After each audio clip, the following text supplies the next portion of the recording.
The World Health Organization announcing earlier this week that nearly 90 million cases of COVID have been reported since the Omicron variant was first identified 10 weeks ago. That's more cases, by the way, than were reported in all of 2020. A sister virus, by the way, to Omicron has also emerged and is rapidly replacing the original strain. Dr. Maria Elizabeth Ramas is a family medicine physician. She joins us this morning from New Hampshire. And Dr. Ramas, thanks for being with us. Please remind our audience that some parts of the country are saying, oh, good, we've turned the corner. Where you are right now in New Hampshire, that's not the case. Not necessarily, and thank you so much for having me today. New Hampshire is one of the states, at least in the Eastern Corridor, that has not been as successful, particularly with vaccination rates for younger patients. And so we're actually seeing rising cases of COVID and outbreaks within school systems. It is plateauing, but we still are in a concern. Not every school district has mandates, for instance. New Hampshire as a state does not have a mask mandate. And so all of those factors are contributing, I think, to our case number. People were getting ready to breathe a sigh of relief after Delta. Then came Omicron. Now you're talking about BA2, which, by the way, reminds me of the A-team. I just can't keep thinking that way. But it's being referred to as a stealth variant by doctors like you. What do we know so far about BA2?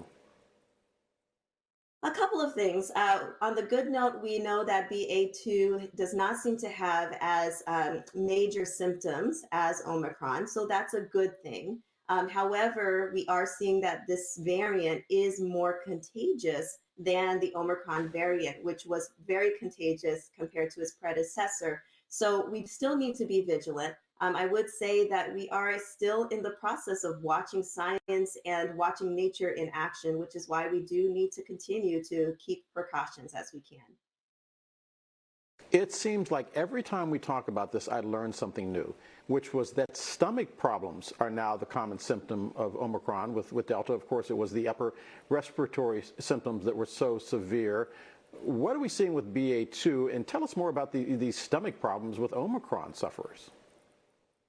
Certainly. So Omicron seems to be the new chameleon of viruses. And so we are seeing multiple types of symptoms, including now more stomach irritation, particularly with our younger patients.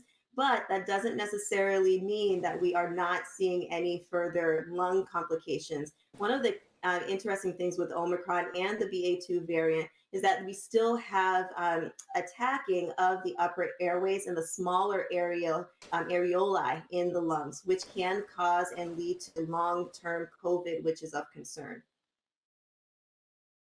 You know, what's fascinating to me is there's a new study out of the UK this morning finding that 3 shots boosted protection against death from Omicron to about 95%. Now we're hearing that Pfizer and Moderna are also working on a vaccine specifically for Omicron. If the vaccines that we have are providing adequate protection and so many people are opposed to getting one shot, why do we now need another vaccine just for Omicron? Great question. So one of the things that I like to share with my patients that ask these kind of questions is that actually a majority of US citizens and residents have gotten at least one vaccination. And that has shown in the hospitalization rates. And those who have had more adverse effects with Omicron variant or coronavirus in the hospital are actually unvaccinated. And so we know it works. But we are also aware that we are changing in variations, and that's why we're still having modifications in how we define full vaccination status. So what we say now is that we're up to date with vaccination as opposed to fully vaccinated, because again, we are all in the midst of science in action. I like to tell my patients and my community members that we need to be nimble. You are our eyes and ears in the field. And yesterday we found out from the CDC that 97% of the people, there is a 97 times factor that if you don't have your shot that you will die from coronavirus than if you do, which would seem to be proof enough. A year ago this time, all of us were bracing, hoping we could get our hands on a vaccine. We were trying to figure out, Do I want to try and cheat the line? How old am I? Okay, I'm 64. Okay, I'm 65. It was the first time I ever saw people lying about their age to get a shot.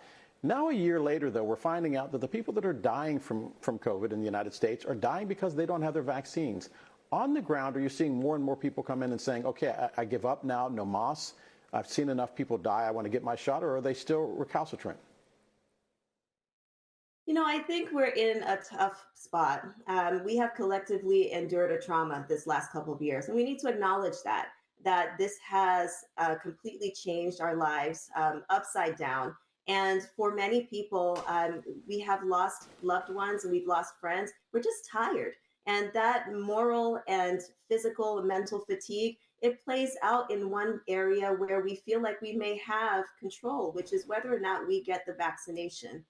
This is interesting, though, because this is the first time where a public health emergency and urgency in illness has really met with large political pushback. And I want to alert my patients that we need to make sure that you're talking to your trusted medical clinician, to make sure you're going through those tough questions with a trusted voice, because unfortunately, we have folks that are out there that don't have the community's best intentions in mind, which is making it harder to make decisions that are best for oneself and one's family.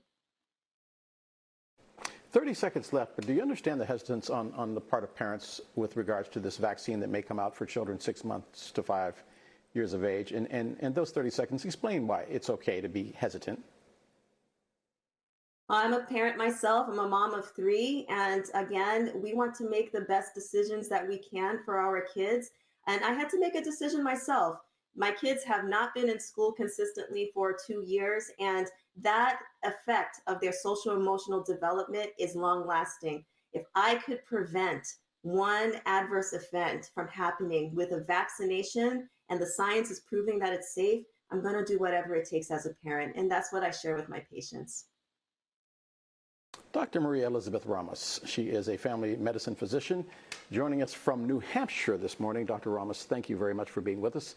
You're watching DC Today. We will be